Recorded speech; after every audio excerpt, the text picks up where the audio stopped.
주 안에서 오늘도 평안하시기를 바랍니다. 강건하시고요.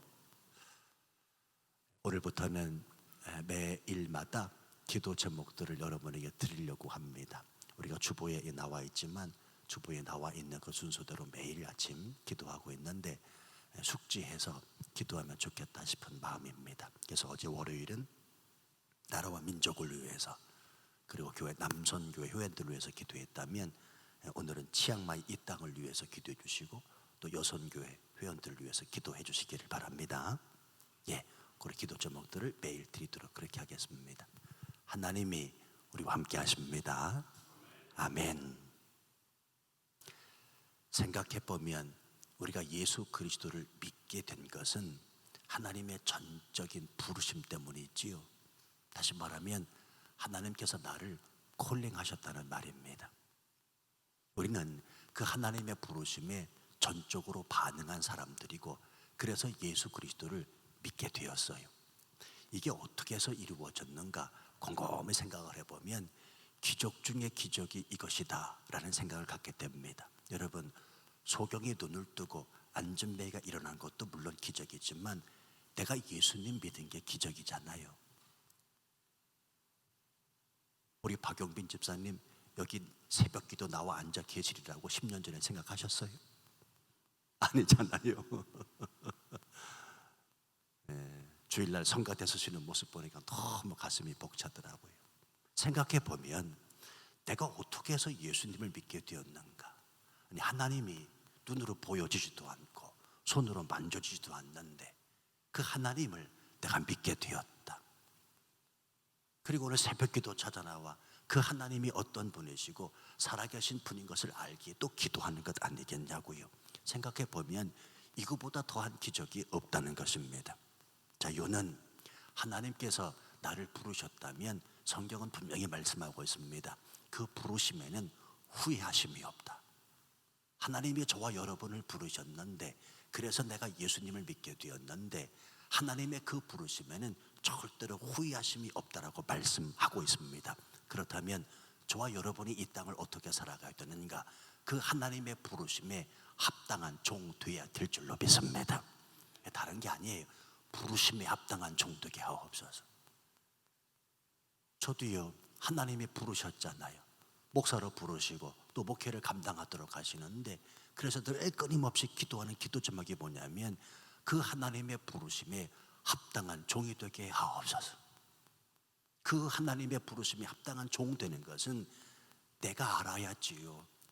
내가 깨닫고 알아야지요. 그래서 그것 때문에 몸부림치고 발버둥 치면서 하나님 앞에 나가는 것 아니겠냐고요. 오늘 하나님께서 제자들을 부르시고 계시는 모습을 보게 됩니다. 예수님께서 공생애를 시작하시면서 제자들을 부르시는데 어떻게 부르시는지 이 말씀을 통해서 살펴보시자고요. 자, 그 전에 가만히 이 말씀을 앞 9절 말씀을 살펴보면 14절 말씀 보세요. 이는 선지자 이사야를 통하여 하신 말씀을 이루려 하심이라 일러주되.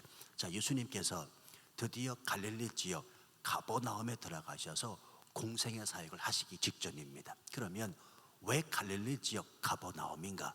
다른 것이 아니라 이는 선지자 이사야를 통하여 하신 말씀을 이루려 하심이라. 다시 말하면 구약에서 빛으로 오신 예수 그리스도 그분은 갈릴리 그 지역 가버나움에서 사역을 하신다라고 예언해 주고 있거든요. 그래서 예수님은 철저하게 그 예언의 성취를 따라서 하나님의 말씀을 따라서 갈릴리 지역 가버나움에서 공생애를 시작하는 것을 보고 알 수가 있습니다. 즉 다시 말씀드리면 예수님은 철저하게 말씀을 따라 움직이고 계신다는 것입니다. 하나님의 말씀의 이끄심을 따라서 그분이 움직이십니다. 성도 여러분, 삶의 유익을 따라 사는 삶이 아니라 저와 여러분 또한 하나님의 말씀을 따라 사는 사람인 것을 믿으시지요? 아멘입니다. 아멘이. 이건 받아들이고 저건 받아들이지 말아야 되겠다, 내 삶에 유익이 되느냐 안 되느냐를 따지는 삶이 아니라 저와 여러분은 하나님의 말씀의 이끄심을 따라 그 말씀대로, 그 말씀이 인도하는 대로 살아가는 사람이 저와 여러분 예수 믿는 사람이라는 것입니다. 그래서 매일 아침 주시는 이 말씀이 참으로 귀하잖아요. 그렇지 않습니까? 저 같은 경우도 여러분도 마찬가지겠습니다만 하루 주시는 그 말씀을 하루 온종일 생각합니다. 신기한 것은 그 말씀대로 하나님이 이끄셔요. 그렇지요. 우리가 어제 아침에 예수께서 시험 당하시는 그 모습을 보게 됐어요. 어떻게 해서 예수님이 마귀의 시험을 이기셨는가? 그러면 하루 동안 벌어지는 시험거리들이 있지요. 여러 가지 시험거리들이 주어지게 되어 있습니다. 예수님이 그 시험거리들을 이기셨듯이 나도 그 시험거리를 이기도록 하나님이 내게 말씀을 주셨다는 것입니다. 그래서 그렇게 살아가잖아요. 오늘 또 하나님이 주시는 말씀이 있습니다. 말씀을 따라 말씀이 인도하는 대로 하루하루를 살아가야 될 사람이 저와 여러분이고요. 또 그 말씀을 따라 살다 보면 하나님의 영광의 이름이 두둑해질 수 있음을 깨달아 알 수 있어야 됩니다. 오늘 예수님은 철저하게 왜 갈릴리 지역 가버나움이냐? 구약의 예언을 이루기 위함이요. 다시 말하면 하나님의 말씀을 이루게 하심이라. 하나님의 말씀을 따라 움직이고 있다는 말입니다. 여러분이 인생을 사시면서 그리스도인은 삶의 유익을 따라 결정해야 되느냐, 아니면 하나님의 말씀 좀 손해가 있다 손치더라도 그 말씀을 따라야 되느냐, 후자가 돼야 됩니다. 조금 지금은 좀 손해보는 듯해도요, 결과론적으로는 하나님의 영광을 받으시고 내게 유익함을 하나님이 허락하십니다. 뭐 구체적인 예를 드리지 않아도 꼭 기억하셔야 됩니다. 하나님의 말씀을 따라 살아가야 된다. 이 말씀을 따라 움직이시는 예수님이 첫 일성, 공생의 첫 일성이 무엇인지 한번 보세요. 17절 말씀. 이때부터 예수께서 비로소 전파하시되 회개하라, 천국이 가까이 왔다 하시더라. 자, 보십시오 여러분. 세례 요한도 마찬가지였고 예수님도 공생에 처음 시작하시면서 처음 내뱉은 일성이 뭐였냐면 회개하라, 천국이 가까이 왔다. 그러면 여러분, 오늘날도 우리가 드려야 될 메시지가 회개의 메시지요, 하나님의 나라 천국에 관한 메시지임을 꼭 기억하셔야 됩니다. 자, 그런데 공교롭게도 오늘날 성도들이 가장 듣기 싫어하는 게 두 가지가 있다고 그래요. 첫 번째는 회개하라, 듣기 싫다는 거예요. 그 두 번째, 천국과 지옥 이야기, 듣기 싫다는 겁니다. 여러분 잘 생각해 보세요. 물론 치앙마이 중학교 성도들은 그렇지 않으리라 여겨지지만, 제가 들은 이야기, 어느 선교사님 한국 가서 선교 보고를 하는데 강단에 올라가기 직전에 장로님이 부르시더래요. 오후 예배 시간에. 그랬더니 그 장로님이 그러시더랍니다. 이 선교사 목사님한테, 목사님, 성도들 힘들어요. 힘들게 어렵게 살아가요. 괜히 올라가셔서 뭐 회개하라고 그러고 말이죠, 돌이켜라고 그러고 말이죠, 깨달으라고 그렇게 얘기하지 마시고 좀 위로의 말씀, 격려의 말씀 좀 해주세요 라고 부탁을 하더랍니다. 실제로요, 이분이 한국 갔다 와서 제에게 말씀 주시는 거예요. 그러면서 하는 말이, 한국교회가 문제입니다. 회개하라라고 하는 메시지를 더 이상 받으려고 하지 않습니다.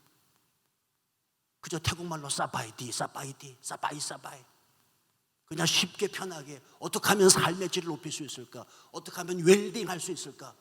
어떻게 하면 성공하고 조시할 수 있을까? 어떻게 하면 내 자녀가 대학에 잘 들어갈 수 있을까? 어떻게 하면 위로의 메시지, 격려의 메시지를 받을 수 있을까만을 생각한다는 겁니다. 여러분이요, 우리가 들어야 될 하나님의 말씀은 회개하랍니다. 우리가 들어야 될 하나님의 말씀은 천국과 지옥 이야기라는 말입니다. 지금 그래서 예수님께서 공생애를 처음 시작하시면서 이 말씀을 선포하고 계시잖아요. 회개하라, 천국이 가까이 왔다. 지난 기독교 2000년 역사 속에서 모든 그리스도인들이 끊임없이 드려야 될 메시지, 그 메시지를 듣고 변화된 그 메시지가 바로 회개하라, 천국이 갖고 왔다라는 말씀이라는 것입니다.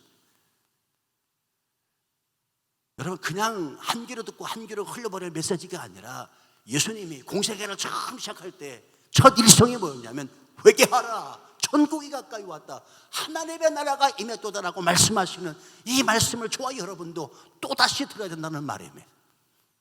왜요? 회개해야 되잖아요. 또 하나님의 나라를 소망하며 하나님의 나라를 꿈꾸며 살아가야 될 사람이 저와 여러분이기 때문에 그렇다는 말입니다. 회개하라, 천국이 가까이 왔다. 오늘 예수님의 놀라운 말씀을 선포하고 전파하고 계십니다. 그러시면서 네 사람을 불러요. 자, 그래 보십시오. 베드로, 안드레, 그리고 야고보와 그의 형제 요한을 부르시는데 19절 말씀해 보시면 말씀하시되 나를 따라오너라 내가 너희를 사람을 낚는 어부가 되게 하리라 하시니 20절 그들이 곧 그물을 버려두고 예수를 따르니라. 자, 예수님께서 왜 그리고 어떻게 제자들을 부르시는지 오늘 본문이 말씀하고 있습니다. 그런데 여러분 이 말씀을 가만히 살펴보면 예수님이 부르실 때 언제 부르시는지를 한번 생각해 보셔야 돼요. 오늘 이 짧은 말씀 속에서 when, 언제, why, 왜, how, 어떻게 예수님이 제자들을 부르시는가. 예수님이 부르시는 그 현장은 일상의 삶이라는 사실을 꼭 기억해 주시기 바랍니다. 오늘 보세요. 갈릴리 해변에 다니시다가 두 형제 곧 베드로를 하는 시몬과 그의 형제 안드레가 바다에 금을 던지는 것을 보시니 그들은 어부라. 그리고 세베대와 그의 형제 요한을 부르실 때도 배에서 금을 깁는 것을 보시고 부르셨다. 이게 무슨 얘기냐면 일상의 평범한 일을 하는 그 현장에서 예수님은 부르신다는 겁니다.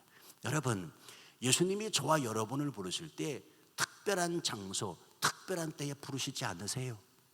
영유할 때 예수님이 사람마다 다릅니다만 평범한 때, 일상의 삶을 영유할 때 예수님의 저와 여러분을 부르신다는 것입니다. 그래서 여러분, 내 일상의 삶에서 최선을 다하시며 살아가야 됩니다. 예수님의 부르심을 쫓아 기도원 들어갈 게 아니라, 산속에 들어갈 게 아니라, 벽면 참선을 할 게 아니라 내 일상의 삶에서 주어진 일을 최선을 다할 때 예수님이 부르신다는 말입니다. 이 많은 사람들이 착각을 해요. 무슨 하나님의 부르심을 받기 위해서 기도원을 가야 되고 어느 장소를 가야 되고 어느 특별한 때에 기도해야 된다고 생각하는 사람들이 얼마나 많은지 몰라요. 그렇지 않습니다. 예수님이 저와 여러분을 부르시는 그 때는 언제냐? 일상의 삶에서 하나님이 내게 주신 그 소명을 잘 이루어 갈 때 예수님이 나를 부르신다는 바람입니다. 보세요. 고기 잡을 때, 금을 깁을 때, 다시 말하면 일상의 삶에서 자신의 일에 관하여 최선을 다할 때 예수님의 제자들을 부르고 계십니다. 그러면 왜 부르셨을까요? 보세요. 19절 말씀, 내가 너희를 사람을 낚는 어부가 되게 하리라. 우리를 부르신 목적에 대해서 분명히 말씀하고 있습니다. 복음 전파, 복음 선포하기 위하여 내가 너희를 불렀다라고 말씀하고 계십니다. 성도 여러분, 잊지 마십시다. 우리가 그리스도인 된 것은, 우리가 하나님의 자녀가 된 것은 저와 여러분을 통하여 하나님 나라 확장을 하나님께서 이루시게 하기 위함인 줄로 믿습니다. 굉장히 중요해요. 내가 성공하고 출세하고 이 땅에서 하나님 주시는 은혜와 복을 누리면서 잘 사는 것, 그건 하나님이 허락하시는 은혜와 복이요. 정작 하나님이 나를 그리스도인 되게 하셨고 나를 부르신 이유는 뭐냐면 사람을 낚는 어부가 되게 하리라. 복음을 위한 전파요, 복음 증거라는 것입니다. 아유, 목사님, 나는 목사도 아닌데요, 나는 선교사도 아닌데, 그런 얘기 하시면 안 됩니다. 그리스도인은 누구나 다 콜링, 부르심의 목적이 있음을 꼭 기억하셔야 됩니다. 내가 예수님을 믿는 순간부터 하나님은 나를 사람 낚는 어부가 되게 하시려고 부르셨다는 것입니다. 그냥 부른 게 아니라 찬양하면서 신앙생활하면서 내 마음에 안위와 평안을 얻기 위함이 아니라 예수님을 믿는 그 순간부터 하나님은 나로 하여금 내 입술을 통하여 예수 그리스도를 알지 못하는 자들에게 복음을 증거하고 복음을 전파하도록 그래서 나를 부르셨다는 사실입니다. 저는 이런 관점에서 여러분을 쳐다보고 있습니다. 아십니까? 무슨 얘기냐면 여러분이 다 선교사라는 말이에요. 여러분이 다 부르심이 합당한 종들이라는 말입니다. 난 부족한데요, 연약. 그건 여러분이 그렇게 여겨지시는 것이고 하나님 아버지는 연약하고 부족한 저와 여러분을 통하여 하나님 나라 확장을 이루시기 위함이라는 사실입니다.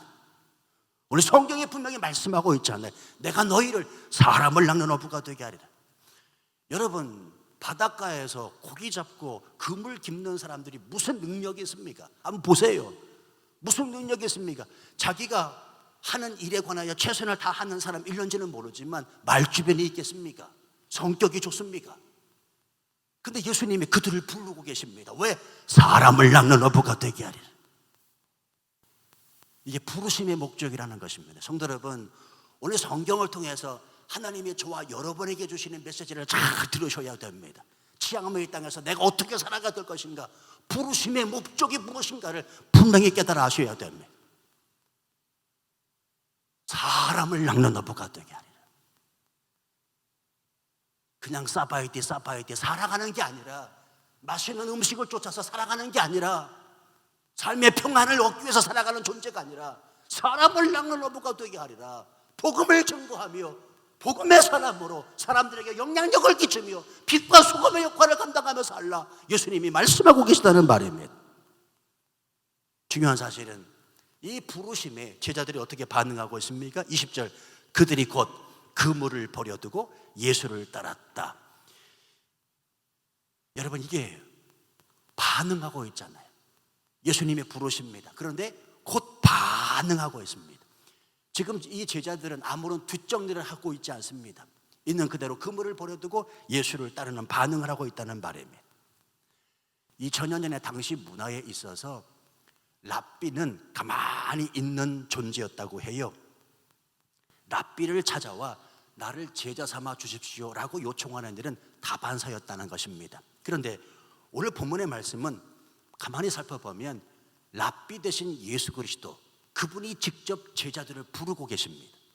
이건 2000년 당시의 문화로 봤을 때는 맞지 않는 겁니다. 제자 되기 위해서 랍비를 찾아오는 경우는 있어도 랍비 되신 그분이 직접 제자들을 찾는 경우는 거의 없다는 말입니다. 여러분, 오늘 예수님이 제자들을 직접 부르고 계십니다. 하나님께서 저와 여러분을 직접 불러주셨습니다. 할렐루야. 어떻게 부르셨느냐? 몰라요. 이걸 가리켜서 뭐라고 그러냐면 하나님의 절대 주권이라고 말합니다. 저와 여러분이 어떻게 예수님을 믿게 되었는가, 어떻게 이 콜링에 반응하게 됐는가 몰라요. 생각해보면 그래서 기적이라니까요. 하나님의 절대 주권이라는 말입니다. 하나님의 절대 주권이 우리 삶 가운데 넘치는 겁니다. 기적은 다른 게 아니라 이게 바로 기적이라니까요. 오늘 본문 말씀 보면 따르니라 라고 하는 말이 3번 등장해요. 20절 말씀 따르니라, 22절 말씀 따르니라, 내 마지막 절 25절 말씀 수많은 무리가 따르니라. 제자는 누구인가? 예수님을 따르는 사람이지요. 예수님을 따르는 사람이 제자라는 것입니다. 우리 22절 말씀에도 보면 세베대의 아들 야고보와 그 형제 요한을 부르시는데 그들이 곧 배와 아버지를 버려두었다라는 말씀이 있습니다. 생업과 가족까지 버리고 있습니다. 자, 이 말씀을 또 오해하셔서 그렇구나, 예수님이 부르시고 또 예수님을 따르는 사람은 부모들까지 다 버려야 되는구나, 이렇게 오해하시면 안 됩니다. 세상의 사람들은 이 한 구절 말씀 가지고 또 오해를 하지요. 지금 이 말씀이 아버지와 나와의 그 관계를 의절하라, 끊어라 그런 말입니까? 불효하라, 다 버려두라 그런 얘기입니까? 그게 아니지요. 우선순위를 분명히 하라는 것입니다. 너가 이 땅을 살아가며 우선순위를 분명히 하라. 여러분, 저 같은 경우도요, 장남의 장손이라니까요. 아버지 한국에 계시고 지금 이 땅 치앙마이에 와 있잖아요. 장남의 장손이. 아버지 연세가 지금 80이 훨씬 넘으셨는데 제가 아버지를 버렸다고 여러분이 말씀하실 수 있으십니까? 아니요, 그렇지 않아요. 제가 왜 아버지를 버립니까? 내가 맡겨진 사명 때문에, 하나님의 나를 부르셨기 때문에 이 땅에 와 있는 거라는 말. 오늘 본문의 말씀 오해하시면 안 됩니다. 우선순위가 무엇인가, 중요한 것이 무엇인가를 예수님이 말씀하시고 세베대의 아들 야고보와 그 형제는 곧 따르라, 따르니라 순종하고 있음을 또 보아 알 수가 있습니다. 여기서 디사이플십, 제자도라고 하는 말이 나올 수 있어요. 여러분, 제자가 누굽니까? 제자는 예수님을 따르는 사람이거든요. 스승 대신 예수님을 따르는 자가 바로 제자라고 하는 겁니다. 오늘 하나님이 오늘날 한국교회에, 이 전 세계 그리스도인들에게 요구하는 건 교인이 아니라 제자라는 삶을 아십니까? 여러분, 교인은 교회를 왔다 갔다 하면 다 누구나 교인 될 수 있어요. 근데 그 교인으로는 하나님의 그 부르심의 목적에 합당한 삶을 살아갈 수가 없습니다. 왜요? 왔다 갔다 하는 사람이니까. 하나님이 저와 여러분에게 원하시는 삶은 제자의 삶입니다. 제자는 스승을 따르는 사람이라는 것입니다. 스승의 모든 것들을 담고 스승의 모든 것들을 배우고자 하는 사람입니다. 오늘 하나님은 저와 여러분에게 제자 되기를 원하십니다. 교인이 아니라 왔다 갔다 교회 일주일에 한 번씩만 출석하는 사람이 아니라 제자 되기를 원하신다는 말입니다. 그래서 부르고 계시고, 그리고 그 제자들은 예수님을 따르고 있어요. 누가복음 9장에 보면 이 제자들을 분명히 말씀하는 게 있는데, 예수님을 따르는 사람이 어떻게 살아가야 되는가? 자기를 부인하고 자기 십자가를 지고 나를 따를 것이다. 예수님 말씀하고 계시지요. 예, 그렇습니다. 제자의 삶을 살아가는 사람은 내가 없어야 됩니다. 자기 부인이 이루어져야 돼.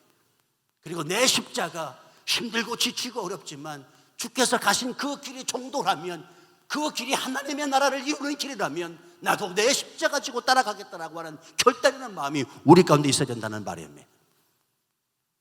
존 스토트 목사님 같은 경우에는 이 제자도가 어떤 삶이냐, 한 4가지 정도 말씀하는데, 세상을 거스리는 불순응이다.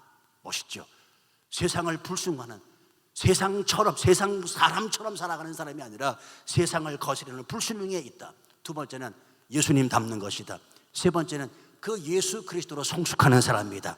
4번째는 하나님이 만드신 온 창조 세계를 다스리는 사람이 제자도다. 이렇게 말하고 있습니다. 잊지 마십시오. 저와 여러분은 하나님의 제자입니다. 아멘. 제자예요. 교인으로 만족하지 마세요. 교인은 누구나 될 수 있다니까요. 교회 찾아 나오면 누구나 다 교인이에요. 그러나 우리는 교인에 머무를 게 아니라 제자가 된다는 말입니다. 그 제자는 어떤 사람이냐? 예수님께서 행하신 일들을 그대로 행하는 사람인데, 23절 말씀 보시면 예수께서 온 갈릴리에 두루 다니사, 여러분도 이 땅 치앙마이에서 두루 다니시기를 바랍니다. 그 두루 다니는 이유는 다름이 아니라 단순하게 보고 관광하려고 하는 목적이 아니라 복음 전파, 내게 맡겨진 사명이 있기 때문이에요. 그래서 여러분, 어디 가시든지 간에, 음식점을 가시든지 치앙마이 어느 장소, 어느 좋은 곳을 가시든지 그곳에 꼭 기도하시기 바랍니다. 하나님, 바로 내가 밟는 이 땅이 하나님의 나라 땅 되게 하옵소서. 이 기업이 하나님의 기업 되게 하여 주옵소서. 내가 만나는 모든 현지인들이 하나님을 맛보아 경험하고 체험할 수 있는 사람 되게 하여 주옵소서. 기도할 수 있어야 됩니다. 두루 다니사, 지금 예수님이 갈릴리 온 지역을 두루 다니십니다. 그러시면서 예수 그리스도의 3중 사역이 나오지요. 첫 번째, 가르치셨다. 2번째, 전파하셨다. 3번째, 고치셨다.